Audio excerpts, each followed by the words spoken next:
Bom dia, boa tarde, boa noite. Agora eu vou fazer um videozinho sobre loop. O que é um loop? É basicamente uma estrutura de repetição. Como assim? Lembra que eu mostrei um pouco sobre arrays no vídeo passado? Que a gente consegue criar um array, que é um espaço de memória e tal, vai ter diversos valores dentro dele. E a gente pode botar, por exemplo, um valor de 0 até 1000, por exemplo. A gente tem um array com 1000 valores, 1000 elementos. Então, é um array muito grande. E vamos supor que, por exemplo, eu queira ir em cada elemento e transformar ele no dobro do que ele era anteriormente. Ou eu quero criar um valor aleatório para esse elemento.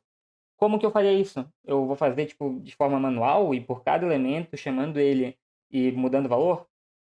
Não é prático, é um negócio que é antiprático, não faz sentido. Eu ia ter que fazer tipo 1000 linhas de código só para mudar o valor dele.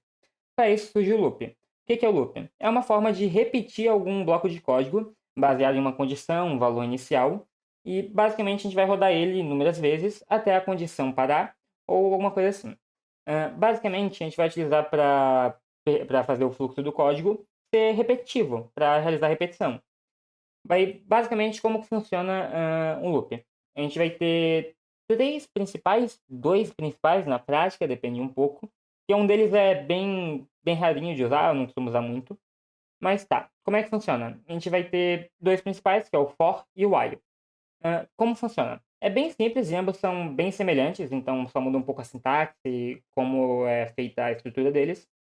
Basicamente, o for ele vai ser feito dessa forma aqui, e ele vai basicamente ter for, abre parênteses, a gente vai ter um valor inicial, que vai ser basicamente o ponto de partida para o nosso loop, uma condição de execução, então ele vai executar enquanto essa condição for verdadeira, e o que ele vai fazer depois de rodar o bloco de código uma vez, certo?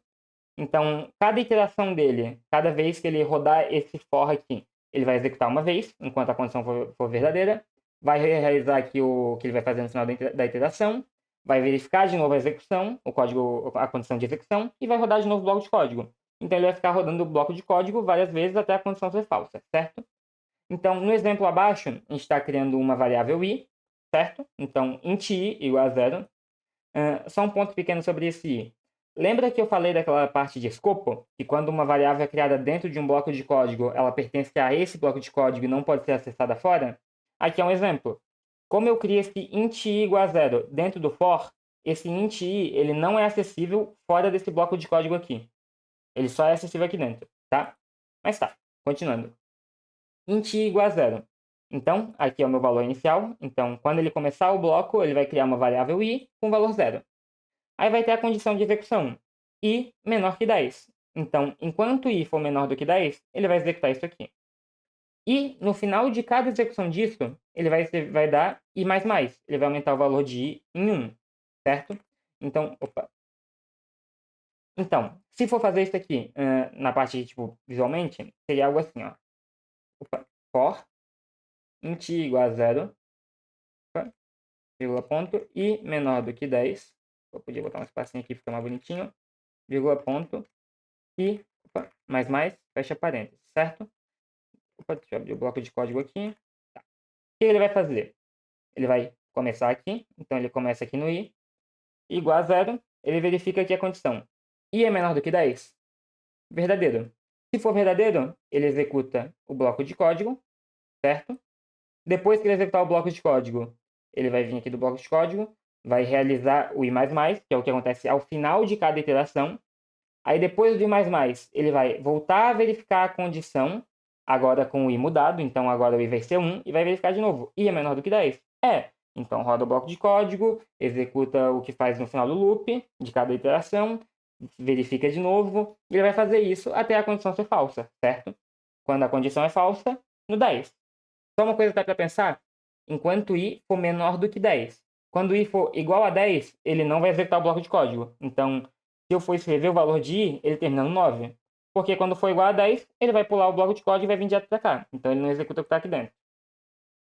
Aí, por exemplo, aqui, ó, printf, e no for vai ter o valor que você vê aqui. Quando eu executar isso aqui, ó, e no for, 0, 1, 2, 3, 4, 5, 6, 7, 8, 9. Porque não escreve o 10, pelo que eu falei. E, quando for igual a 10, ele não vai executar isso aqui. Se eu botar menor ou igual a 10, aí vai executar quando for igual a 10, e daí vai estar certinho. Porque aqui o valor de i ele passa a ser 10 em um certo ponto. E a condição é falsa, ele termina. Então, relativamente simples, então não é nada muito complicado. Por exemplo, aqui já esse i aqui, ele não é acessível aqui fora já, por exemplo. E agora vai ter a outra estrutura, que é o while.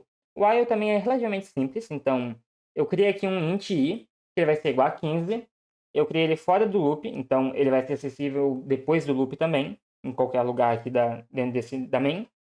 E como é que funciona? Ele é um pouco mais simples, ele é basicamente só essa segunda parte aqui do for, que é enquanto o i for maior do que zero, ele executa. Simples assim, ele só vai ter a condição e a parte do loop, o que a gente vai fazer no final, como vai ser a lógica interna, a gente vai fazer. Então aqui, por exemplo, i é igual a 15, enquanto i for maior do que zero, ele vai executar, vai escrever o valor de i no while, então ele vai escrever o valor do i, e vai diminuir o valor em 1. Então, por exemplo, vai começar como 15, vai escrever 15, diminui em 1, vai verificar 14 é maior do que 0, verdadeiro, escreve o 14, diminui em 1, 13 é maior que 0, pananã. Ele vai fazendo isso até chegar no valor 0. 0 maior do que 0 é falso e ele termina. Então o último valor que ele escreve é o 1. Então você vê aqui, ó. 15, 14, 13, 12, 11, pananã, 1. É bem simples. Só que um ponto para pensar é que, como ele vira 0, passa a ser 0 maior do que 0, quando a gente escrever após, já que a gente não criou ele dentro do loop, ele ainda é acessível, depois do fim do while, ele vai ser 0, certo? Porque a gente parou aqui na condição do i maior que 0. Agora, quando a gente chegar aqui no do while, que é o outro exemplo que eu botei, o que o do while faz? A mesma coisa que o while, só que ele vai fazer uma vez antes de verificar. Por exemplo, a condição que eu passei aqui embaixo é 1 igual a 0. É falsa, sempre. Só que ele vai executar aqui o do while rodando, ao menos uma vez. Por quê? Esqueci o barra N aqui também. Porque o do while ele executa uma vez e depois ele passa a verificar a condição, certo? Então, ele vai garantir que ao menos uma vez a condição vai ser rodada, certo? Agora, um outro exemplo de como a gente pode trabalhar com array e com for e loops é assim. Aqui eu estou criando um array com 15 elementos, então eu sei que o array vai de 0 até 14, o índice dele.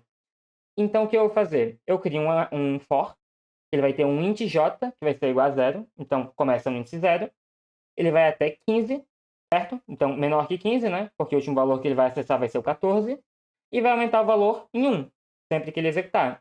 E eu vou dizer que o array na posição j, então começa como 0, o array na posição 0 vai ser igual a 0, array na posição 1 vai ser igual a 1, array na posição 15 não, né? 14 vai ser igual a 14.